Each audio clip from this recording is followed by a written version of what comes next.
একজন বললে হবে। শোনা যাচ্ছে কিনা আমাকে ক্লিয়ারলি, কথা স্পষ্ট কিনা? জি, শোনা হ্যাঁ, যাচ্ছে। শোনা যাচ্ছে। ওকে, ফাইন, ঠিক আছে। প্রথমত হচ্ছে, যারা এখানে যুক্ত হয়েছেন ধরে নিচ্ছি সবাই 47 প্রিলিমিনারি উত্তীর্ণ হয়েছেন, তো সবাইকে অগ্রিম অভিনন্দন জানাচ্ছি। এবং সেই হিসাবে হচ্ছে একটা কষ্টের জার্নি শুরু হতে যাচ্ছে। আমি মজা করে মাঝে মাঝে বন্ধুদেরকে বলতাম, বা যারা প্রস্তুতি নিচ্ছে তাদেরকে বলতাম, যারা প্রিলিমিনারি উত্তীর্ণ হয় নাই তারা একদিক থেকে সৌভাগ্যবান। কারণ 7 দিন যে পরীক্ষাটা হয়, লিখিত পরীক্ষা, এবং ওই 7 দিনের আগে আমরা যে ফাইনাল মডেল টেস্ট দিই, সব মিলিয়ে এই 2 সপ্তাহ, এই 2 সপ্তাহ মোটামুটি আমাদের আয়ু 2 থেকে 3 বছর বা 4-5 বছর কমে যায়। এত পরিমাণ দখল যায়, বিশেষ করে লিখিত পরীক্ষার সময় আর কি, মডেল টেস্ট এবং ফাইনালের ওই সময়টা আর কি। তো আপনি যদি প্রিলিমিনারি উত্তীর্ণ না হন তাহলে ওই দখলটা থেকে বেঁচে যাবেন, ওই কষ্টটা হবে না। আমার যদি এখনো যদি আমার ওই দিনগুলোর কথা মনে পড়ে তাহলে ভাবি আর কি, কি পরিমাণ কষ্ট গিয়েছিল শরীরের উপর দিয়ে। তো যাই হোক, এখন আপনারা উত্তীর্ণ হয়েছেন, ওই কষ্ট আপনাদের মেনে নিতে হবে, দিতে হবে। আর আমি যদি আমার সাথে যদি একটু মিলিয়ে দেখি, আমার যখন আমি প্রিলিমিনারি যখন উত্তীর্ণ হয়েছিলাম, প্রথম লিখিত যখন শুরু করব, সিলেবাস যখন দেখছিলাম, তখন আমার মাথায় যে যে কোয়েশ্চেন গুলা ছিল, যে চিন্তা ভাবনা গুলা ছিল, আমি শিওর এখন আপনাদের সবার মাথায়ও সেম জিনিস ঘটতেছে। এত বড় সিলেবাস কেমনে শেষ করব, কখন শেষ করবে? আমি না হয় আমার সময় 5-6 মাসের মতো সময় ছিল, নাকি 6-7 মাস, কিন্তু আপনারা তো পাচ্ছেন মাত্র 2 মাস। তো আপনাদের ভয়ের জায়গাটা আরো বেশি। উম, সবচেয়ে যে জিনিসটা ভয় কাজ করে সেটা হচ্ছে পড়া কম না, অনেক বেশি সিলেবাস। প্রিলিমিনারিতে যা ছিল এখানে আরো অনেক বেশি। এবং এখানে তো কোনো রকম শুধু পাশ করলেও হবে না, ভালো একটা নাম্বার নিয়ে পাশ করতে হবে, ওই জন্য ভালো একটা প্রস্তুতি নেওয়ার জন্য ভালো একটা সময়ও দরকার। কিন্তু ওই সময়টা এখানে নেই, মাত্র 2 মাস। এই 2 মাসের ভিতর কিভাবে শেষ করব, তারপর কোন সাবজেক্ট কিভাবে শুরু করব, বিসিএস এর বিগত কোয়েশ্চেন গুলো যখন দেখবেন তখন মনে হবে কোন স্পেসিফিক নির্দিষ্ট টপিক থেকে আসে না, এক একবার এক এক জায়গা থেকে আসে। আপনি যে কাটসাট করে নির্দিষ্ট একটা জায়গা থেকে দেখবেন ওইটা হচ্ছে না, মানে আপনি স্পেসিফিক কোনো টপিকে যখন যাবেন তখন ওইটাও আরেকটা সাগর মনে হবে। মানে শুরুতে এই জিনিসগুলো মনে হয়, শুরুতে এই জিনিসগুলো মনে হয়। তো আমারও যখন আমি প্রস্তুতি যখন নিতে শুরু করব, চিন্তা ভাবনা করছি এবং সিলেবাস যখন দেখা শুরু করছি, কোয়েশ্চেন টোয়েশ্চেন, তখন আমি এরকম আমার বন্ধু বা সিনিয়র বড় ভাই যারা পরীক্ষা দিচ্ছে বা যারা হয়েছে ওনাদেরকে নক দিতাম, কল টল দিতাম, কথাবার্তা বলতাম, এই এই হতাশা থেকে কি বলবো। কিন্তু সবার একই কথা। আর আমি যে জিনিসটা সবার থেকে ফেস করতাম, সবাই দেখতাম যতটুকু না ভয়ের জায়গা, তারা ওই ভয়টা লাঘব করার চাইতে আরো বেশি ভয় লাগাই দিত। এটা কেন আমি জানি না, হয়তো এমনও হইতে পারে ওনারা ওই জিনিসটা বুঝাইতে চাইতো যে এটা আমরা অনেক কষ্ট করে অনেক কষ্টের পথ পাড়ি দিয়ে বেড়া হয়েছি, এটা তো সহজ না। তো আমি আবার এই ফিলোসফির উল্টা সবসময়, সেটা আমি প্রিলিমিনারি বলি, লিখিত বলি, আমি ভাবি আমি কষ্ট করেছি, আমার কষ্টের মাধ্যমে আমি যে শর্টকাট পথ পেয়েছি, বা যে পথটা যেন জটিল কঠিন না হয় নতুনদের জন্য বা যারা দিবে, আমি তাদের কাছে এটা যতটা সহজে তুলে ধরা যায়, এটা আমি প্রিলিমিনারিতে ওই জন্য সবসময় আমাকে যারা অনুসরণ করেন দেখবেন, আমি কখনো জটিল কঠিন টপিক, তারপরে অনেক কঠিন ভাবে প্রস্তুতি নিতে হবে, অনেক জটিল জিনিস জানতে হবে, এটা আমি কখনো বলি না। আমি সবসময় যেটা বলি সেটা হচ্ছে সিম্পল জিনিস যেগুলো আমাদের মনে রাখা সম্ভব, ওগুলা পড়লেও আমাদের পাশ করা সম্ভব, ওগুলা পড়লে আমাদের ভালো করা সম্ভব। কিন্তু ওগুলো ভালো করে পড়তে হবে। সেম এখন আমি লিখিত তো সেম কথাগুলাই বলবো। প্রথমে যদি যে এই কথাগুলো বললাম ওগুলা এখন সবার মনের ভিতর ঘুরতেছে, এটা খুবই স্বাভাবিক, সময় কম, কেমনে শেষ করবো প্রথমবার, এমনও অনেকের ভিতর ধারণা আসতে পারে। যাই হোক, এটা কোনো রকম দিই, পরের লিখিতটা অনেক ভালো করে দিব, এটা থেকে কিছু অভিজ্ঞতা নেই, কোনো রকম ভাইবা দিতে পারলে ওইটা একটা অভিজ্ঞতা হবে। আবার অনেকের ভাবনা থাকবে দুই একটা সাবজেক্ট ভালো করে শেষ করে যেটা পরের বিসিএস এর কাছে দিবে, এরকম অনেক চিন্তা ভাবনা ঘুরবে। তো প্রথম কথা হচ্ছে এগুলো সব ভুলে যেতে হবে মাথা থেকে, একদম। এখানে 10,000 টিকেছে মানে খুবই কম। একদম বাছাই করে করে যারা সত্যিকারের ক্যান্ডিডেট তাদেরকে তুলে ধরে নিয়ে আসা হয়েছে। কিছু রিপিট ক্যান্ডিডেট থাকবে, ওরা অলরেডি 40-45 বা 40-এ যখন ক্যাডার হয়ে যাবে, 47 ফাঁকা হয়ে যাবে, আপনাদের খুবই ভালো একটা সম্ভাবনা আছে। তো আপনি প্রথমবার দিবেন, আপনি নতুন, আপনি কিভাবে সিলেবাস শেষ করবেন, সময় অনেক কম, এই জিনিসগুলো একদমই মাথা থেকে ফেলে দিতে হবে। এটাই 2 মাস হোক 3 মাস হোক যেটাই হোক, এটাই আপনার প্রথম এবং শেষ লিখিত, মাথায় থাকতে হবে এরকম। আর প্রস্তুতির ক্ষেত্রে শুধু আপনি যে কম সময় পাচ্ছেন এরকম না, আপনার প্রতিযোগী যারা আছে বিশেষ করে প্রথমবার যারা দিবে সবার একই অবস্থা থাকবে। তো এখানে কম্পিটিশনের জায়গাটা অত বেশি থাকবে না, সবাই মোটামুটি একই অবস্থানে থাকবে। ওই একই অবস্থানে থাকতে গিয়ে যে যত বেশি এফোর্ট দিবেন, যে যত কম ফাঁকিবাজি করবেন, তার সম্ভাবনা তত বাড়বে। কারণ পুরাতন ক্যান্ডিডেট যারা আছে তারা একটা আলাদা বেনিফিট পাবে, সেটা আমি মেনেই নিচ্ছি, এবং পাবে বলেও তাদেরকে আবার আলাদা করে দিচ্ছি। তারা এই যে রানিং যে বিসিএস গুলো আছে ওখানে ক্যাডার পেয়ে গেলে আপনাদেরকে এখানে আপনারা ওদের সাথে কম্পিট করা লাগবে না। তো এটা একটা ভরসার জায়গা, আস্থার জায়গা। সময় কম হলেও এটা সমস্যা না। এবার আসি প্রস্তুতির দিকে। প্রথমে বলি, আপনার কাছে এখন সাবজেক্ট অনেকগুলা মাথায় আছে, সেটা হচ্ছে বাংলা, ইংরেজি বলেন, বাংলাদেশ বিষয়গুলি, আন্তর্জাতিক বিষয়গুলি, বিজ্ঞান, গণিত, অনেক সাবজেক্ট মনে হচ্ছে। তা আমি, যেহেতু সময় কম, আমি বলবো সব সাবজেক্টের কথা ভুলে যান। মাথায় রাখেন আপনার, আপনি 47তম লিখিত পরীক্ষা দিবেন আপনি 3টা সাবজেক্টে। সেটা হচ্ছে ইংরেজি, বিজ্ঞান এবং গণিত। আপনি এই 2 মাস আপনি শুধু এই 3টা সাবজেক্টের প্রস্তুতি নিয়ে আপনি শুধু এই 3টা দিয়ে পরীক্ষা দিবেন, এই 3টা ভালোগুলো আপনি ক্যাডার পাবেন, আপনি মাথায় এটা গেঁথে নেন। বাকি বাংলা, বাংলাদেশ বিষয়গুলি, আন্তর্জাতিক বিষয়গুলি, এগুলো এক সাইডে রাখেন। মানে আপাতত ভুলে যান যে এগুলা নাই, বা এগুলা নিয়ে আমার প্ল্যান করার দরকার নাই, চিন্তা করার দরকার নাই। আপনার মেইন সাবজেক্ট হচ্ছে এই 3টা: ইংরেজি, গণিত, বিজ্ঞান। 41-এর মার্কশিট ফেসবুকে ঘুরতেছে, নিশ্চয়ই দেখতেছেন। 41-এর গণিত প্রশ্ন সহজ ছিল। সহজ, ওখানে হচ্ছে যারা ওখানে খারাপ করছে এরা কেউ জেনারেল ক্যাডার পায়নি। বিজ্ঞানে প্রশ্ন 41-এ সহজ ছিল। বিজ্ঞানে যারা যতজন জেনারেল ক্যাডার পাইছে সবাই 65-র উপরে পেয়েছে, 65, 70। এবং এই 2টা সাবজেক্টে যারা অনেক ভালো করেছে, তারা ইংরেজিতে যদি 10-15 নাম্বার কমও পায়, ক্যাডার পেয়েছে। আমি যদি শানিরুল ভাইয়ের কথা বলি, শন ভাই, যিনি 43-এ অ্যাডমিনে ফার্স্ট হয়েছেন, 41-এ পুলিশ ক্যাডারে ছিলেন। ওনার মার্কশিট যদি দেখেন, উনি গণিত এবং বিজ্ঞানে ওনার 80%-এর মতো নাম্বার ছিল।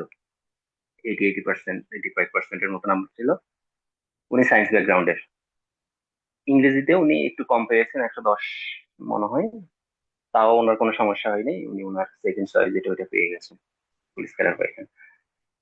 তো তার মানে বললাম, আর বাকি যারাও ক্যাডার পেয়েছে মোটামুটি জেনারেল ক্যাডার, সবার নাম্বার দেখবেন এই 3টা সাবজেক্টের সবার নাম্বার টপ নচ। বাংলাদেশ, আন্তর্জাতিক, এগুলো হচ্ছে মোটামুটি মোটামুটি প্রস্তুতি, মানে আমরা প্রস্তুতি যেটা নিই ওইটা নিলেই আর ফুল আনসার করে দিয়ে আসতে পারলেই, কিছু জিনিস যদি আপনি ঠিকঠাক রাখতে পারেন, তাহলে ওগুলাতে আপনার অ্যাভারেজ নাম্বার উঠবে। অ্যাভারেজ নাম্বার বলতে অ্যাভারেজের সাইটে তো একটু বেশি লাগবে, অ্যাভারেজ বললে তো হবে না। 115-20 উঠে যাবে 200-তে, বাংলাদেশ বিষয়গুলিতে লিখতে পারলেও আর কি হবে। তো ওগুলা নিয়ে আপনার অত কষ্ট পেতে হবে না প্রস্তুতি নেওয়াকালীন সময়ে। এবং ওগুলা আপনি এই যে 2 মাস অনেক বেশি পড়েও যে ওখানে আপনি অনেক বেশি নাম্বার তুলে ফেলতে পারবেন, ওই ওই জায়গাটা ওখানে থাকে না। ওখানে মোটামুটি আমরা সবাই একই রকম লিখি। কিছু হালকা জিনিসপত্র আছে যেগুলো আমরা ক্লাসে তো অবশ্যই বলবো। ওই জিনিসগুলো যদি মেনটেন করি প্রস্তুতি নেওয়ার ক্ষেত্রেও, বাংলাদেশ, আন্তর্জাতিক এবং লেখার ক্ষেত্রেও, তাহলে হচ্ছে ওই জিনিসগুলো কাভার দেওয়া যায় কম সময়েও। কিন্তু আপনি এই 3টা সাবজেক্টে যারা সায়েন্স ব্যাকগ্রাউন্ডের আছেন, আপনাদের মনে হইতে পারে বিজ্ঞান, গণিত এগুলো আমরা পারি, সমস্যা হবে না। কিন্তু এটা যদি আপনার মনে হয়, তাও আমি বলবো এটা আনা যাবে না। আপনি যদি 80% নাম্বার আপনার পাবেন বলে আপনার কনফার্ম হয়ে থাকে বিজ্ঞান সায়েন্স ব্যাকগ্রাউন্ড হওয়ার কারণে, আপনি এটাকে 90% করে নেন। করে নিয়ে বাই চান্স যদি আপনার ওই যে বাকি যে সাবজেক্ট গুলো আছে ওখানে কোনো একটাতে যদি কলাপস করে কোনো কারণে, আপনি এটা ইজিলি কাভার দিতে পারবেন। আমার তো মনে হচ্ছে আমার 43-এ এরকম এই জিনিসটা হয়েছে হয়তো। আমি বিজ্ঞান এবং গণিতের নাম্বার আমার অন্য কোনো একটা সাবজেক্টে হয়তো শিওর কাভার দিয়েছে, আমার এরকম মনে হচ্ছে। মার্কশিট ফাইলে করে বলতে পারবো। তো কারণ আমার এখানে গণিত তো 43-এ অনেকেরই খারাপ হয়েছিল প্রশ্ন কঠিন হওয়ার কারণে, কিন্তু ওখানে আমার একদম 85% নাম্বার আছে গণিতে। তো যারা গণিত বিজ্ঞান পারেন তারাও এটা করতে হবে, যদি আপনার 80% তোলার ক্যাপাসিটি থাকে আপনি এটাকে 90% করতে হবে, তাহলে এটা আপনার অন্যদিকে কাভার দিবে। আর যারা নন, মানে সায়েন্স ব্যাকগ্রাউন্ড না, নন সায়েন্স ব্যাকগ্রাউন্ড, তাদের জন্য বলবো আপনারা ভয় পাওয়ার কিছু নেই। যদি এরকম অনেক ভুরি ভুরি উদাহরণ আছে, কমার্স ব্যাকগ্রাউন্ড বা আর্টস ব্যাকগ্রাউন্ড হওয়া সত্ত্বেও গণিত এবং বিজ্ঞান অনেক ভালো নাম্বার পেয়েছে এবং ভালো ভালো ক্যাডারে আছে। তাদের আমার সাথে পুলিশ ক্যাডারে আছে, যার কথা আমি এর আগেও বলেছি বেশ কয়েকবার। আমি একটা কোচিং এ যখন পরীক্ষা দিয়েছি বিজ্ঞানে, আমি মনে হয় 87 পেয়েছিলাম। উনি আর্টস কমার্স ব্যাকগ্রাউন্ড এবং ন্যাশনাল ইউনিভার্সিটি থেকে উনি পড়াশোনা করেছেন। উনি পেয়েছিলেন 85 বিজ্ঞানে, আমি পেয়েছিলাম 87 আমার সায়েন্স ব্যাকগ্রাউন্ড হওয়া সত্ত্বেও। তাহলে এবং সেম সেম ফলাফল উনি কোচিং এ পেয়েছিলেন, সেম ফলাফল দেখা গেছে উনি যখন ফাইনাল যখন পরীক্ষা দিয়েছেন বিজ্ঞান ইয়াতে 43-এ, তিনি ঠিকই হচ্ছে পুলিশ ক্যাডার পেয়েছেন। তার মানে কমার্স ব্যাকগ্রাউন্ড বলেন আর্টস ব্যাকগ্রাউন্ড বলেন আপনাদের সম্ভাবনা আছে। তো বিজ্ঞানের এখানে একটা ভরসার জায়গা আমি বলি, 40তম বিসিএস এ সম্ভবত সর্বশেষ বিজ্ঞান প্রশ্ন কঠিন ছিল। এরপরে বাকি যে তিনটা বিসিএস এ লিখিত আছে সবগুলোতে বিজ্ঞান প্রশ্ন যদি দেখেন, বা এর আগের বিসিএস গুলোতে যখন আপনি বিজ্ঞান লিখিত প্রশ্ন দেখেন দেখবেন বিজ্ঞানে বিগত প্রশ্ন থেকে হিউজ রিপিট হয়। তো আপনার কাজ হবে বিজ্ঞান প্রস্তুতি নেওয়ার ক্ষেত্রে একদম শুরুতেই একদম লিখিত প্রশ্ন যা আছে, বিগত পরীক্ষাগুলাই আসছে এরকম যত প্রশ্ন আছে বিজ্ঞানের, এগুলো আপনি সুন্দর করে শিখে ফেলতে হবে।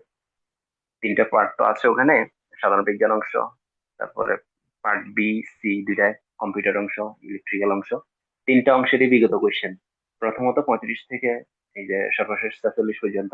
এই কোয়েশ্চেন গুলো দেখলে দেখবেন আপনি নিজেই টের পাবেন কি পরিমাণ রিপিট হচ্ছে, এবং ওগুলো যদি আপনি শিখে ফেলতে পারেন আপনার 60-70% ওখান থেকে আপনার কাভার হয়ে যাবে, ইনক্লুডিং সাধারণ বিজ্ঞান, কম্পিউটার আইসিটি, তারপরে ইলেকট্রিক্যাল অংশ যেটা ওটা তো কমন থাকেই, সাধারণ বিজ্ঞান অংশও থাকে।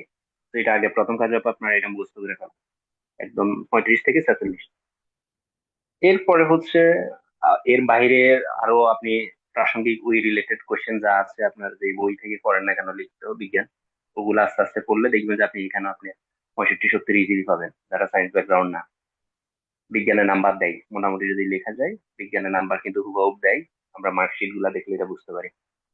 আর গণিতের বিষয়টা হচ্ছে গণিত অবশ্যই 9-10 ক্লিয়ার করে ফেলতে হবে, 9-10 এর জেনারেল ম্যাথ এবং 9-10 এর হায়ার ম্যাথের কয়েকটা চ্যাপ্টার।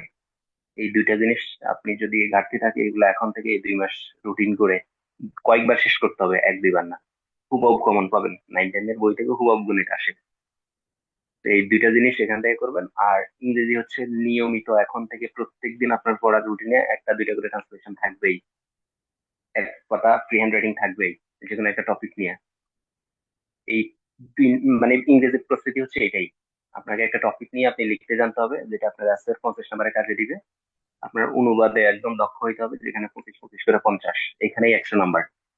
তো আপনার লিখিত প্রস্তুতির ক্ষেত্রে এটাই হচ্ছে উল্লেখযোগ্য একটা অংশ, ইংরেজি, এসে এবং অনুবাদ।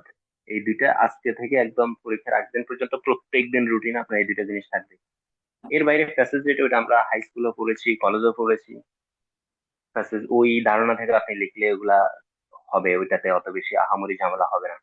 ভোকাবুলারি একদম আপনার যদি স্ট্রং না হয়, সমস্যা হবে না। কিন্তু আপনি অনুবাদ এবং ফ্রি হ্যান্ড রাইটিং এর যে বিষয়টা, মানে আস্তে লেখা যে বিষয়টা, এটা আপনি যদি নিয়মিত রেগুলার যদি এখন থেকে না করেন আপনার পরীক্ষায় ব্লান্ডার করার যথেষ্ট সম্ভাবনা থাকবে। মানে এখানে ভালো প্রস্তুতি নিয়ে গিয়েও ইংরেজি কিন্তু সমস্যা হয়। আর ইংরেজি বিজ্ঞান গণিত এই তিনটা তো বললাম মাথার সাবজেক্ট ক্যাডার পাওয়ার জন্য। তো আপনার প্রস্তুতি আবারও বলি, 47তম লিখিত আপনি দিবেন, মনে করবেন আপনার এই তিনটা সাবজেক্টে আপনি পরীক্ষা দিতে যাচ্ছেন, ইংরেজি, গণিত এবং বিজ্ঞান। বিশ্বাস করেন এই তিনটা সাবজেক্টে যদি আপনি আপনি এক্সপেক্টেড নাম্বার যেটা এটা তুলে ফেলতে পারেন, অন্য সাবজেক্ট গুলোতে যদি আপনি কলাপস করেন কোনো সমস্যা হবে না, এটা কাভার দেওয়া যাবে। কারণ অন্য সাবজেক্টে কলাপস করার সম্ভাবনা যত কম, এই তিনটাতে করার সম্ভাবনা তত বেশি করবে। তো এখানে যদি আপনি ভালো করে ফেলতে পারেন আপনার প্রতিযোগী মানে অনেককেই আপনি পিছনে ফেলে দিতে পারবেন। এবং আপনি যদি জেনারেল ক্যাডার যারা পাচ্ছে তাদের মার্কশিট যদি দেখেন এই তিনটাতে কেউ কম নাম্বার, মাঝে মধ্যে দেখবেন ফেসবুকে এটা ভাইরালের জন্য ভাইরাল হয় যে গণিতে 10-15 পেয়ে ক্যাডার হয়েছে। এটা দেখে খুশি হওয়ার কোনো কারণ নাই, কারণ এটা হচ্ছে 100 জনের ভিতরে একজন ওই উদাহরণটা, কিন্তু বাকি 99 জন হচ্ছে ওই তিনটাতে ভালো করে ক্যাডার হচ্ছে। তো এটা দেখে খুশি হওয়ার কোনো কারণ নাই যে কম গণিত না পারলেও আপনার ইয়ার জিনিসটা হচ্ছে। আপনি ঠিক আছে না পারতে পারেন, আপনি কম পাইতে পারেন, কিন্তু আমি বলতেছি আপনার এফোর্টটা আপনার শতভাগ থাকতে হবে এই তিনটাতে। আপনার মানে টার্গেট থাকতে হবে 47 আমি লিখিত দিবে এই তিনটা সাবজেক্ট নিয়ে। আমি বারবার বারবার বলতেছি এই তিনটা সাবজেক্টের কথা। আর প্রস্তুতি নেওয়ার ক্ষেত্রে আপনার বেগ পেতে হবে এই তিনটা সাবজেক্টে, বাকিগুলা হচ্ছে আপনি পড়তে গেলে পেন লাগবে না, পারবেন। তো বাকি সাবজেক্টের ভিতরও টু দা পয়েন্টের কিছু জায়গা আছে যেটা হচ্ছে আন্তর্জাতিক কনসেপচুয়াল অংশ, এম্পেরিক্যালে যেটা থাকে 60 নাম্বারের, ওইটা সমসাময়িক রাজনীতি থেকে আসলে এগুলো আপনি লিখতে পারবেন, সমস্যা হয় না। যেগুলো যদি আপনি এই যে কি চলতেছে নিউজ টিউজ যদি শোনেন তারপর পত্রিকা যদি দেখেন ওগুলা লেখা যাবে পরীক্ষার হলেও। আপনি প্রস্তুতি না নিয়ে গেলেও আপনি ওগুলা লিখতে পারবেন। আর নিয়ে গেলে তো আরো সুন্দর করে সাজিয়ে গুছিয়ে লিখতে পারবেন। কিন্তু কনসেপচুয়াল অংশ হচ্ছে কমন যদি না পড়ে লিখতে পারবেন না। তো ওই জন্য ওই আন্তর্জাতিক আগে শুরু করে কনসেপচুয়াল অংশ দিয়ে। আর বাংলাদেশ বিষয় বললে হচ্ছে এটা সমস্যা না, আপনার এখন প্রিলিমিনারি প্রস্তুতি যেটা আছে ওটা দিয়ে আপনি বাংলাদেশ বিষয়গুলো অনেক সুন্দর করে লিখে আসতে পারবেন। শুধু কিভাবে লিখতে হবে আর একটু গুছিয়ে কিভাবে প্রিপারেশন নিতে হবে ওইটা বাকি। ওইটা হচ্ছে আপনি এই যে 2 মাসে খুবই ভালো সময়, এই সময় আপনি এটা শেষ করতে পারবেন, সমস্যা হবে না। তাহলে আন্তর্জাতিকের কনসেপচুয়াল অংশ একটু পড়তে হবে, কারণ এটা আপনি কমন না পড়লে লিখতে পারবেন না। এই বাংলাদেশ বাংলা যেটা আছে বাংলাতে হচ্ছে ব্যাকরণ অংশটা আপনার প্রস্তুতি নিতে হবে, ওখানে বরাবর নাম্বার তোলার জায়গা থাকে। কিন্তু বাকি যেগুলো আছে ওই ফ্রি হ্যান্ড রাইটিং এর মতো ওগুলা লেখা যায়, সমস্যা নেই, কমন না পড়লে লেখা যায়। তো ওগুলো আপনার প্রস্তুতি বড় একটা সময় ওগুলাতে না দিয়ে আপনি মূলত দিতে হবে যেগুলাতে আপনি কমন যদি না পড়ে, যেগুলো আপনার টু দা পয়েন্ট নাম্বার, ওগুলাই হচ্ছে আপনার প্রস্তুতিতে বড় সময় দিতে হবে। আর ওগুলার ভিতরেই হচ্ছে মেন হচ্ছে তিনটা: গণিত, বিজ্ঞান, ইংরেজি। আজকে থেকে রুটিন সাজিয়ে নেন কেমনে কি করবেন, এই তিনটা কোন দিন কতটুকু কিভাবে কিভাবে পড়বেন। আপনি 9-10 আগে থেকে যদি করা থাকে আবার রিভিশন দেন, আগে করা না থাকলে নতুন করে শুরু করেন। ইংরেজি যেটা বললাম প্রত্যেকদিন যে এইটা ওই অনুবাদ করতে হবে, এক কথা করে প্রি হ্যান্ড রাইটিং লিখতে হবে। বিজ্ঞান 35 থেকে 47 পর্যন্ত বিগত কোশ্চেন গুলা আপনি যদি না পারেন, ওই আমি যে ভাইয়ের উদাহরণটা দিয়েছিলাম, উনি বিজ্ঞান টার্ম গুলা বুঝতো না, উনি ঠাড়া মুখস্থ করে ফেলেছে। আপনি ঠাড়া মুখস্থ করে ফেলেন যদি মনে হয় যে না আমি এগুলো পারবো না, কমন থাকবে লিখতে পারবেন, আপনার দরকার নাম্বার। এই তিনটা আপনি এইভাবে সাজিয়ে নেন, দেখবেন আপনার প্রস্তুতি অনেক সুন্দর হচ্ছে। আপনি পরীক্ষার হলে যখন যাবেন বাংলাদেশ আন্তর্জাতিক বা বাংলা পরীক্ষা দিয়ে আসার পরে বললে মানে এরকম মনে হবে যে এগুলো এত বেশি না পড়লেও হইতো, এগুলা অনেক সময় দিয়ে আমি আহামরি অত বেশি কোনো পার্থক্য করতে পারিনি। কিন্তু তার চেয়ে আমি যদি এই সাবজেক্ট গুলোতে বেশি সময় দিতাম, এরকম একটা ধারণা সবার আসে পরীক্ষা হলে যাওয়ার পরে। তো ওই ধারণা পরীক্ষার হলে যাওয়ার পরে না আসুক, আপনার এখনই এটা আপনার মনে, আমি আপনাকে মানে আশ্বস্ত করতে চাচ্ছি এই জিনিসটা আপনার মনে আসবে তখনই। তো তার আগে আপনি ওই অনুসারে প্ল্যানিংটা করে ফেলে এই তিনটাতে আপনি আলাদা করে গুরুত্ব দেন। আর ইয়ার বিষয়টা অনেকের, কোচিং করবেন কি করবেন না যে বিষয়টা, আমি যখন শুরু করেছিলাম তখন আমার ভিতরে এরকম দোটানা কাজ করেছিল, আমি কি কোচিং এ যাবো কিনা, নাকি শুধু এক্সাম ব্যাচে ভর্তি হবো, নাকি ক্লাস সহ ভর্তি হবো। তো শুরুতে মনে হয়েছিল ক্লাস সহ ভর্তি হওয়া দরকার, কারণ আমি না হয় বুঝবো না এরকম মনে হয়েছিল। কিন্তু 2-3টা ক্লাস করার পরে কোচিং এ যখন আমি ভর্তি হয়েছি, পরীক্ষা ক্লাস ক্লাস মানে পূর্ণাঙ্গ ব্যাচ যেটা, ওইটাতে ভর্তি হয়েছিলাম। কিন্তু ক্লাস 2-1টা করার পর আমার মনে হয়েছে আমি 2 ঘন্টা যে এখানে ক্লাস করব, ওই 2 ঘন্টাতে আমার ওয়েবসাইটে মনে হচ্ছে এই 2 ঘন্টা যদি আমি নিজে বসে এগুলো করতাম আরো ভালো আমার মানে হয়তো ওরকম এখানে ক্লাসে গিয়ে যে আমি আমার অনেক বেশি লাভ হয়ে যাচ্ছে ওরকম না। তো ওই জন্য আমি বলবো ক্লাস এর বিষয়টা ওইটা হচ্ছে আপনি বাসায় নিজে পড়ে এগুলো বুঝবেন, কারণ আপনি প্রিলি প্রস্তুতি নিতেন, তারপরে এতদিন পড়াশোনা করেছেন, এগুলা সবই আপনার পরিচিত টপিক, এগুলা নিজে পড়েও পারা যাবে। আর যেহেতু এখন সময় আরো কম, 2 মাস, তো আপনি ক্লাসের পিছনে অনেক বেশি সময় দিয়ে এটা আসলে লাভ হবে না। তার চেয়ে হচ্ছে নিজে প্রস্তুতি নেন, নিজে বাসায় বসে বসে পড়ার টেবিলে নিজের সময় বেশি দেন, ওইটাই বেশি কাজে দিবে। তবে কিছু টিপস ট্রিক্স আছে কেমনে কি করতে হবে, ওগুলা নিয়ে একটু আপনার জানাশোনা লাগবে, ওগুলো আপনার জানতে হবে। আর পরীক্ষা দিতে হবে, পরীক্ষা ব্যাচ যেটা আছে পরীক্ষা অবশ্যই দিতে হবে, মডেল টেস্ট যেটা আপনি যেই কোচিং এ দেন আপনার পরীক্ষা অবশ্যই দিতে হবে। কারণ লিখিত হচ্ছে লেখার খেলা, আর লেখা হঠাৎ করে আপনি যদি পরীক্ষার হলে গিয়ে লিখতে চান অনেক ব্লান্ডার করবেন, যেটা প্রস্তুতি আগে থেকে যদি আপনি না নেন। এই জন্য পরীক্ষা দেওয়া বাধ্যতামূলক। কোচিং গুলোতে ছোট ছোট সিলেবাসে ভাগ করে যে পরীক্ষাগুলো নিবে ওগুলো অবশ্যই দিবেন, ফাইনাল মডেল টেস্ট অবশ্যই সিরিয়াসলি দিবেন। এরপরে ফাইনালে গিয়ে আপনি মনে হবে যে ওই সমস্যা না, এগুলা তো আমি, আপনার এরকমও অনেক কোয়েশ্চেন পাবেন যে আমি এগুলাতে কোচিং অনেকবার পরীক্ষা লিখেছি, এগুলো এখন এখানে আবার নতুন করে লিখছি। আবার কোচিং আপনি পরীক্ষা দিতে গিয়ে দেখবেন যে আপনি ফুল আনসার করা যাচ্ছে না, 2-1 দিন করতে পারেন নাই। এরকম 2-1 দিন করতে পারেন নাই, কিন্তু এরপরে করতে পারবেন এবং ফাইনাল আপনি করতে পারবেন। এই জন্য পরীক্ষা দেওয়ার বিকল্প নেই। ক্লাস করেন না করেন, কিছু টিপস ট্রিক্স আছে ওগুলা জেনে নেন, এগুলা। আর হচ্ছে পরীক্ষা রেগুলার নিয়মিত দেন, এটাই হবে যে আপনার যে কোচিং এ যান ওখান থেকে আপনি এই দুইটা জিনিস পাওয়ার টার্গেটেই যাবেন। আর বেশি সময় দিতে হবে পড়ার টেবিলে, সময় যেহেতু মাত্র 2 মাসের মতো, 2-2.5 মাস, যদি যদি একটু পিছায়ও তাও ডিসেম্বরে নিয়ে নিবে। আর না পিছানোর সম্ভাবনাই বেশি। তো পরের টেবিলে সময় দিতে হবে বেশি। আর যে কথাগুলো বললাম মোটামুটি এগুলো অনুসারে ইয়া করেন। আর যে কোনো একটা কোচিং এ পরীক্ষা দেন, নিয়মিত পরীক্ষা দিতে হবে। আমার ওর পরীক্ষা দিতে বসলে শুরুতে কি হবে ওইটা একটু বলে নি। পরীক্ষা যখন শুরুতে দিবেন, পরীক্ষা দেওয়া অর্ধেক দেওয়া অবস্থায় মনে হবে আর লিখবো না, হচ্ছে না, মানে পারতেছি না, এরকম একটা কাজ করবে। কারণ আপনি নতুন একটা জিনিস হঠাৎ করে অনেক বেশি লিখতেছেন, এতদিন হয়তো এরকম লেখার প্র্যাকটিসও নাই, কিন্তু আপনি পরীক্ষা দিচ্ছেন এখন, তাও টাইম ধরে সিরিয়াসলি, তখন মনে হবে না লিখবো না, রেখে দিয়ে চলে যাই।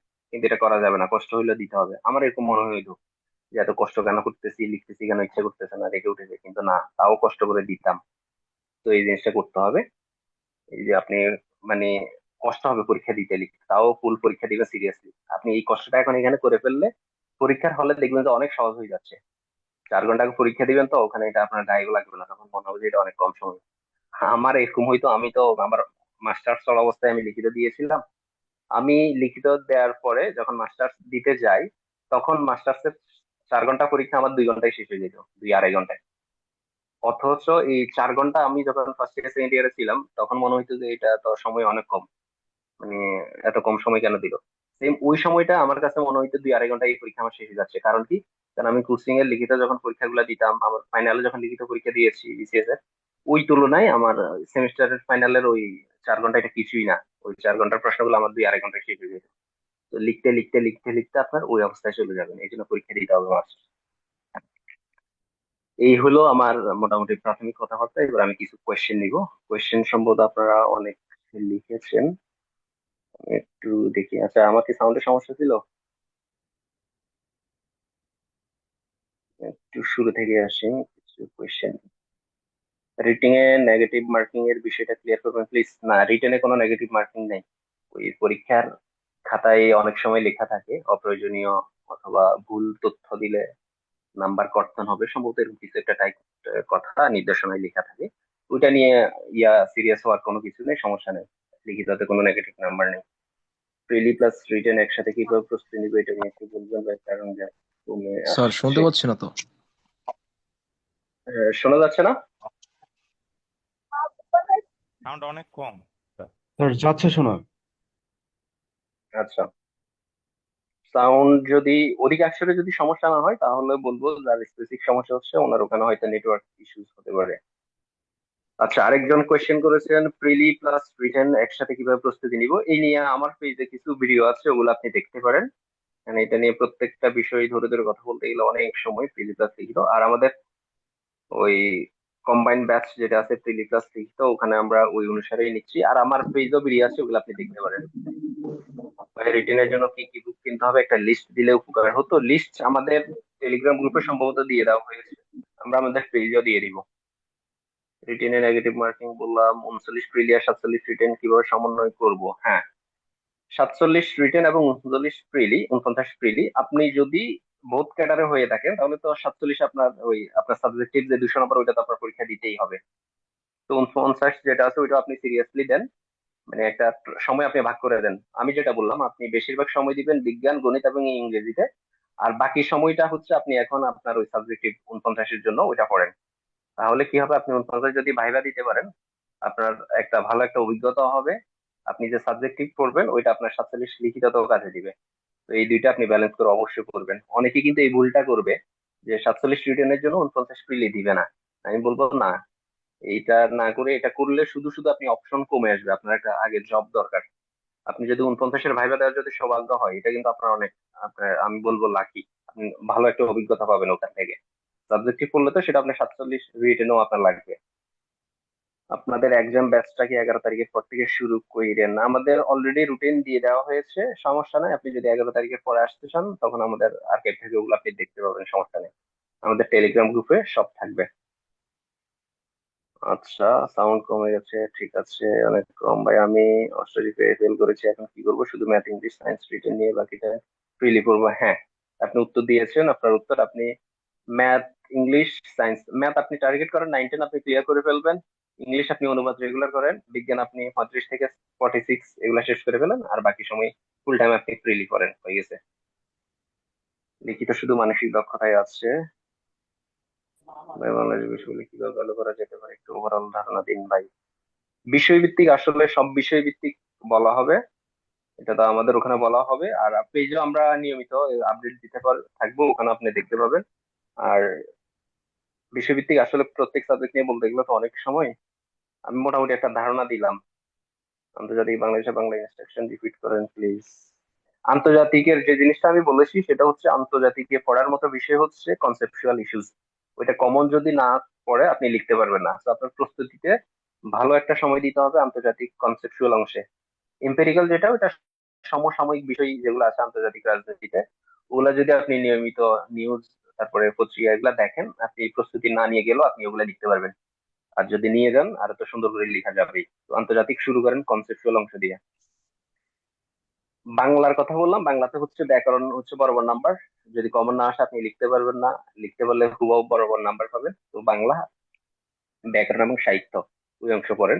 বাকি যেগুলো প্রি হ্যান্ড রাইটিং ওগুলো আপনি জাস্ট রিডিং করে গেল, আইডিয়া নিয়ে আপনি লিখতে পারবেন। আচ্ছা, স্পেশাল যারা দিবেন তাদের কথা তো একটু আগে বললামই। ওভাবে আপনি দুইটা ব্যালেন্স করেন, অবশ্যই স্কিপ করবেন না। দিবেন 49। 900 মার্কের একটা এক্সাম ব্যাচে ভর্তি হবে নাকি সাবজেক্টে এক্সাম ব্যাচে ভর্তি হবে? না, শেষে গিয়ে না। আমি যেটা বলেছি, কোচিং গুলাতে ছোট ছোট সিলেবাস ভাগ করে আপনার পরীক্ষা নিবে, ওগুলো অবশ্যই দিবেন। হঠাৎ করে আপনি 200 নম্বরের যে মডেল টেস্ট যেগুলো হবে বা পূর্ণাঙ্গ মডেল টেস্ট, ওখানে গিয়ে আপনি ভালো করতে পারবেন না বা অভ্যস্ত হবে না। তো আগে ছোট ছোট পরীক্ষা যেগুলো আছে কোচিং গুলাতে নিবে, ওগুলো অবশ্যই দিবেন। শেষে হচ্ছে আপনি মডেল টেস্ট আপনি দিবেনই। আমি নিজে নোট করা ছাড়া করতে পারি না এখন এই সময়, সপ্তাহে কিভাবে নোট কিভাবে করবো? হ্যাঁ, আমি নিজে নোট করা ছাড়া পড়তে পারি না এখন এই সময়, শর্টকাটে নোট কিভাবে করবো? নোট বলতে আপনি কি বোঝাচ্ছেন?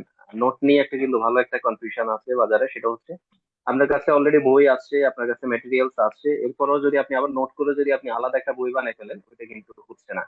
নোট খাতায় আপনার থাকবে যে জিনিসগুলো আপনার বইয়ে আছে কিন্তু আপনি ভুলে যাচ্ছেন, বইয়ে আছে কিন্তু আপনি কনফিউজ হচ্ছেন, বা গুরুত্বপূর্ণ পরীক্ষার আগে দেখতে হবে, ওরকম জিনিসপত্র অত বেশি না। ওগুলো আপনি নোট করে নিবেন, অবশ্যই নোট করে করবেন ওগুলা। কিন্তু নোটের নামে আপনি আলাদা আরেকটা খাতা দিয়ে বই বানিয়ে ফেললে ওটা কিন্তু কার্যকরী নোট না। 88.5 পেয়ে ফেল আপনার জন্য হচ্ছে, আপনি ওই ম্যাথ বিজ্ঞান ইংরেজি যেটা একটু আগে বললাম ওইটা করেন, আর ফুল টাইম ফ্রিলি করেন, তাহলে মোটামুটি দুটো কভার হয়ে যাবে। টেলিগ্রাম গ্রুপে অ্যাড হবো কিভাবে? টেলিগ্রাম গ্রুপ হচ্ছে আমাদের ওই ব্যাচে যারা আছে, লিখিত ব্যাচে। আপনি যদি যুক্ত হতে চান আমাদের পেজে মেসেজ দিয়েন, যুক্ত করে নেওয়া হবে বাংলাদেশ অংশে। আর যদি বুক লিস্ট বা অন্য কিছু চান তাহলে ওগুলো আমরা আমাদের পেজে দিব। বাংলাদেশ অংশে কিভাবে প্রস্তুতি নেওয়া যায় যদি সম্ভব হয় তবে গ্রন্থ আচ্ছা, বিষয় ভিত্তিক যেটা বললাম, ম্যাথের জন্য কি ককটেল এনাফ? না, ককটেল এনাফ। ককটেল হচ্ছে, ককটেল আমার দেখা হয় নাই, তবে যতটুকু জানি ককটেলে সম্ভবত ওই 9-10 অংশ কভার করা থাকে। আমি বলবো আগে আপনি 9-10 ধরে ওইটা শেষ করেন, বোর্ড বইটা আগে শেষ করেন, ওখানে উদাহরণ সহকারে চ্যাপ্টারের যত অঙ্ক আছে ওগুলো আপনি আগে শেষ করেন। এরপরে হচ্ছে আপনি একটা গাইড থেকে দেখেন, দুইটা আপনি মিক্স করে দেখতে পারেন। শুরুতে শুধু গাইডের উপর যায় না, আপনি আগে 9-10 ক্লিয়ার করেন। তার প্রথমবার হিসাবে কিভাবে অ্যাটলিস্ট এই যে এই জিনিস ভুলে যাইতে হবে, অ্যাটলিস্ট 450-500 প্রথমবার, এগুলো ভুলে যাইতে হবে। এটা প্রথমবার না, এটাই আপনার শেষবার। এবং আপনার মার্ক টার্গেট থাকতে হবে আপনি 580-90 পাবেন। আপনার 600 টার্গেট করেন, আপনি 570-80 পাবেন। আপনি যেটা বলতেছেন ওইটা টার্গেট করলে আপনি ফেল করবেন। প্রথমবার দ্বিতীয়বার এগুলো ভুলে যান, এটাই আপনার প্রথম, এটাই আপনার শেষ। আমাদের এক্সাম ব্যাচের ডিটেলস পেজে দেওয়া আছে, আর পেজে তো পোস্ট করা আছে, মেসেজ দিলে ওখানেও পাবেন। ম্যাথে পার্শিয়াল মার্কিং হয় নাকি ডিরেক্ট শূন্য? কিছু মার্কশিট এবং আগে যারা ক্যাডার হয়েছেন ওনাদের অভিজ্ঞতা থেকে বলা যায় ম্যাথে পার্শিয়াল মার্কিং হয়। কিছু ম্যাথ যদি কয়েকটা অংশে থাকে তখন হচ্ছে আপনি হয়তো শেষ দিকে গিয়ে মিলাইতে পারেন নাই, কিন্তু শুরুর দিকে কিছু অংশের জন্য মাঝে মধ্যে নাম্বার দেয়। এরকম কথা শুনেছি, অনেকে এরকম হয়েছে। মানে ধরেন 35 আনসার করেছিল একটা ম্যাথ, ভুল হওয়ার কথা, এরপরে উনি 32 নাকি 33 পেয়েছেন। তো পার্শিয়াল মার্কিং যদি না করতো উনি এত নাম্বার পাইতেন না। রিটেনের ভালো খাতাগুলো যখন দেখেছিলেন অনেক ডাটা স্ট্রাকচার, ম্যাথ গ্রাফ থাকতো, এগুলো কিভাবে মনে রাখতেন? এগুলো মনে রাখার বিষয় আছে, সেই জন্য আমাদের বাংলাদেশ বিষয়গুলি বই আসবে। এই ডাটা চার্ট ম্যাথ নিয়ে ভালো একটা কনফিউশন আছে, সেটা হচ্ছে আমরা ডাটা চার্ট বলতে বুঝি প্রত্যেক লাইনে লাইনে ডাটা দিতে হবে, প্রত্যেক কোশ্চেনে শত শত ডাটা দিতে হবে, যেটা বাস্তবিক পক্ষে মুখস্থ রাখা সম্ভব না। এখানে কৌশলী হতে হবে। আপনি অযথা যে জিনিস আপনি মুখস্থ মনে রাখতে পারবেন না ওগুলো মুখস্থ করার চেষ্টা করা যাবে না। এখানে বাছাই করে আপনি দেখে শুনে ডাটা সিলেক্ট করতে হবে, প্রশ্নে আপনার ওই ওই অনুসারে ওগুলা ব্যবহার করতে হবে। গ্রাফের ক্ষেত্রেও সেম। এগুলা আমাদের বাংলাদেশ বিষয়গুলি বই, আমরা ওই অনুসারে সাজানোর পরিকল্পনা আছে। আর বিস্তারিত ক্লাসে ইনশাল্লাহ বলা হবে। বাংলা বিষয় কোড এত এবং যদি পার্ট একই বিষয় সেটা ক্লিয়ার করবেন। আচ্ছা, টেলিগ্রাম গ্রুপে এত কিভাবে, এটা বলেছি। ডিটেলস 50-এ ফার্স্ট মার্ক কত? 50 না, গণিত এবং মানসিক দক্ষতা দুইটা মিলিয়ে হচ্ছে 100। ওখানেই হচ্ছে আপনার ফার্স্ট মার্ক হিসাব হবে। আপনি শুধু গণিতে আলাদা করে ফার্স্ট মার্ক নাই। আপনি গণিতে যদি শূন্য পান, কিন্তু আপনি যদি মানসিক দক্ষতা দিয়ে কাভার দিতে পারেন, তাহলে হচ্ছে হয়ে যাবে। তো দুইটা মিলিয়েই ইয়েটা কাউন্ট হবে 60%। ইংরেজি অনুশীলনের জন্য কোন বই ভালো হবে? ইংরেজির ভালো কোনো বই আমি অনুসরণ করি নাই। আমি প্যাসেজ প্র্যাকটিস করতাম কোন একটা বই থেকে, আর হচ্ছে ওই অনুবাদ ট্রান্সলেশন, ওগুলোরও আলাদা বই পাওয়া যায়। ওগুলা নিয়ে যে কোনো, আসলে বাজারে ইংরেজির জন্য পূর্ণাঙ্গ মানে বিশেষ লিখিতের জন্য পূর্ণাঙ্গ কোনো বই আমি পাই নাই, কিন্তু বিভিন্ন সোর্স থেকে নিতে হয়েছে। বুক লিস্ট আমরা দিয়ে দিব। বাংলাদেশ বই একটু তাড়াতাড়ি বের করেন। হ্যাঁ, আমি যে ক্লাস আসার আগে এটা নিয়ে কাজ করতেছিলাম, কাজ চলছে পুরো দমে। ইংরেজির জন্য বই কোনটা? বুক লিস্ট অবশ্যই দেওয়া হবে। সবাই খুব আমার পড়াশোনা কৌশল এবং skill কেমন করে আগানো উচিত। হ্যাঁ, আপনি যে সময়টা পান, আপনি ব্যাংকে জব করেন, আপনার সময় কতটুকু পাচ্ছেন ওই অনুসারে আপনার রুটিন সাজাতে হবে। যে সময়টা পান, আর আমি যেটা বললাম, সায়েন্স ব্যাকগ্রাউন্ড মানে আপনার আসলে হ্যাঁ কষ্ট কম হয়ে যাবে, মানে আপনার সময় কম, ওইটা আপনি কাভার দিতে পারবেন। আপনি সায়েন্স ব্যাকগ্রাউন্ড হওয়ার কারণে আপনি গণিত বিজ্ঞান তো আপনি ভালোই পারবেন, বাকি সাবজেক্ট গুলো একটু একটু দেখেন। ইংরেজি আপনি রুটিনটা ভাগ করে নেন, ওই অনুসারে হয়ে যাবে। বের হওয়ার পর আমরা বিস্তারিত জানাবো বাংলাদেশ বিষয়গুলো। ইংলিশ ফোকাস প্র্যাকটিস করবো কেমনে? বুক লিস্ট অনুযায়ী কয়টা বই পড়তে হবে এটা দিব। আচ্ছা, ইংলিশ ফোকাস নিয়ে একটু কথা বলি। সেটা হচ্ছে ইংলিশ হচ্ছে টপিক ভিত্তিক তো করতে হবে। সেটা হচ্ছে আমি যেটা করতাম, ধরেন আপনি স্পেসিফিক কোন একটা টপিক যদি আমি বলি, ধরেন আমি ক্লাইমেট চেঞ্জ নিয়ে বললাম, জলবায়ু পরিবেশ এর রিলেটেড। এই রিলেটেড আপনি গুগলে গিয়ে সার্চ দিবেন, আপনি কি পরিমাণ আর্টিকেল পাচ্ছেন, প্রত্যেকটা আর্টিকেল খুলবেন, খুলে ওখানে কি কি ওয়ার্ড আপনার কাছে আনকমন, ওই ওয়ার্ড গুলো আপনার খাতায় লিখবেন। এইভাবে আপনি 8-10টা আর্টিকেল খোলার পরে দেখবেন যে এই রিলেটেড আপনার সব ওয়ার্ড আপনি জানেন, মানে নোট করে নেওয়ার পরে। এবং ওই ওয়ার্ড গুলা শেখার পরে এরপর আপনি ওই আর্টিকেল গুলা আরো দু একবার করে পড়ে এরপর আপনি যখন ওই টপিক নিয়ে আপনি লিখতে যাবেন, দেখবেন যে আপনি লিখতে পারবেন। আমি জাস্ট একটা টপিকের উদাহরণ দিলাম, এরপরে আপনি বাছাই করে টপিক বের করেন। কোন কোন টপিক এরকম পরীক্ষা, বিসিএস লিখিত বা চাকরি পরীক্ষাগুলোতে আসে, এরকম আপনি 10-15টি টপিক পাবেন। ওই টপিক রিলেটেড আপনি ভোকাবুলারি করেন, ওই টপিক রিলেটেড আপনি আর্টিকেল করেন। আপনার ফোকাস বলেন যাই বলেন, আপনি ইংলিশ লিখতে পারবেন, আপনার প্যাসেজ আপনি উত্তর করতে পারবেন। আচ্ছা, আমাদের খুব সম্ভবত 4 মিনিটের মতো সময় আছে। আমি এবার একটু আপনাদের কারো যদি কিছু বলা থাকে, একটু দুই একজন কথা শুনতে চাই, বলেন দেখ। আর বাকি বিস্তারিত বিষয় ভিত্তিক সব কথাবার্তা আমাদের ইনশাল্লাহ লিখিত ব্যাচে হবে, ট্রিক্স শেয়ার হবে। আর আমরা মূলত পরীক্ষা ওইটা আমাদের বিস্তারিত পোস্ট দেওয়া আছে, আপনি ওখানে দেখলে আপনারা ওখানে আইডিয়া পাবেন। আর এর বাইরে যদি কিছু জানার থাকে, জিজ্ঞাসা থাকে, আপনারা কাইন্ডলি আমাদের পেজে মেসেজ দিলে, বিসিএস নেক্সট যে পেজ আছে ওখানে মেসেজ দিলে আপনারা উত্তর পাবেন। এখন আপনারা যদি কেউ কিছু শেয়ার করতে চান, তাহলে দু একজন শেয়ার করতে পারেন, বলেন। কিন্তু জিজ্ঞাসা হইতে পারে আসসালামু আপনাদের আলাইকুম সম্পর্কে। ভাইয়া। বলেন আসসালাম। জি বলেন ভাইয়া, নাবিল জি ভাই। আমার একটা কোশ্চেন ছিল যে আমার হাতে লেখা ফন্টটা আসলে একটু তুলনামূলক ভাবে ছোট, আর মানে লেখা খুব একটা ফাস্টও না। তো আমি এখন যদি আমার উপস্থাপনাটা মানে প্রেজেন্টেশনটা, আনসারের বা কোয়ালিটিটা, রাইটিং এর এইটার উপর যদি এখন একটু জোর দিই, তাহলে কি এটা একটা ওয়াইজ ডিসিশন হবে, মানে ওয়ার্ড কাউন্ট বা পেজ সংখ্যাটার দিকে মনোযোগ না দিয়ে? আচ্ছা, এখন লেখা যেহেতু স্লো, প্রথমত হচ্ছে লেখা স্লো যেটা, ওইটা ফাস্ট করার জন্য আপনার নিয়মিত লিখতে হবে। এখন আপনি স্লো, এটা আপনি ফাস্ট করতে পারবেন না, অতটুকু দিয়ে রেখে দিতে চাচ্ছেন, এটা আমি বলবো এটা ভালো সিদ্ধান্ত হবে না। তার চেয়ে বরং আপনি এই 2 মাসেও যদি নিয়মিত পরীক্ষাগুলো দেন, প্র্যাকটিস করেন, লিখে লিখে পড়েন, আপনার লেখা ফাস্ট হবে, ওইটা করেন। আর এরপরেও যদি আপনার যদি মনে হয় যে না এটা এরপরে কাভার দিতে পারছেন না, তখন হচ্ছে আপনার আসলে প্রত্যেকটা কোয়েশ্চেন আপনি কি পরিমাণ সময় দিবেন, ওই সময়ের ভিতরে আপনি কতটুকু লিখবেন, সব তথ্য আপনি ওই সময়ের ভিতরে আনতে পারবেন কিনা, আসলে প্ল্যানিংটা এইভাবে করতে হবে। কারণ না হয় দেখা যাবে আপনি ফুল আনসার করতে পারবেন না, আর ফুল আনসার যদি করা না যায়, আপনি তখনই হচ্ছে তার প্রতিযোগিতা থেকে অনেক পিছিয়ে গেছেন, এর ধরে নিতে হবে। তো আপনার প্রথম কাজ হবে লেখা প্র্যাকটিস করা, হাতে লেখা দ্রুত করা। দ্বিতীয় কাজ হচ্ছে ওই সময় ভাগ করে নেওয়া, প্রত্যেক কোয়েশ্চেনের জন্য কত নাম্বারের জন্য আপনি কতক্ষণ সময় দিবেন, এবং ওই সময়ের ভিতরে আপনি যত বেশি ইনপুট দিতে পারেন এটা চেষ্টা করবেন আর কি। আর অবশ্যই কোয়ালিটি ফুল তো লিখতে হবে। আমাদের লেখাগুলাতে কোথায় লেখছেন সেটা আপনারা ফাইন্ড আউট করবো, দিবেন তো নাকি? হ্যাঁ, লিখিত ব্যাচে অবশ্যই পরীক্ষাগুলোতে আমরা তো পরীক্ষা হওয়ার আগে হচ্ছে আমরা আগে টিপস এন্ড ট্রিক্স শেয়ার করব, আর কোয়েশ্চেন শেয়ার করব। ওই টপিক আপনি কিভাবে করতে পারেন ওইটা আমরা বলবো। এরপরে পরীক্ষা দেওয়ার পর আপনারা কি কি ভুল করেছেন ওগুলো তো খাতায় দেখা হবে। এবং ওইটা নিয়ে আবার ফিডব্যাক ক্লাসও থাকার থাকবে। আমরা যেটা আগের ব্যাচে ওইটা আমরা করেছিলাম, তো এবারে থাকবে ইনশাল্লাহ। যদি ওরকম আমরা কমন সমস্যা, যদি অনেকগুলা খাতা দেখার পরে যদি আমরা বেশ কিছু কমন সমস্যা পাই, ওটা নিয়ে ফিডব্যাক ক্লাসও থাকবে। আর ইন্ডিভিজুয়াল খাতাতে তো ওইটা মার্কিং করা থাকবে কি সমস্যা হয়েছে। হায়ার ম্যাথের কোন কোন চ্যাপ্টার গুলো করতে হবে, আচ্ছা এটা নিয়ে খুব সম্ভবত আমার একটা লেখা আছে, ওটা আমি শেয়ার দিব। পেছানোর পসিবিলিটি খুবই কম। ক্লাসগুলোর সময় আমাদের রাত 9টাই হবে। আমাদের যে গাইডলাইন মূলক ক্লাস হবে প্রত্যেকটা পরীক্ষার আগে গাইডলাইন মূলক ক্লাস থাকবে।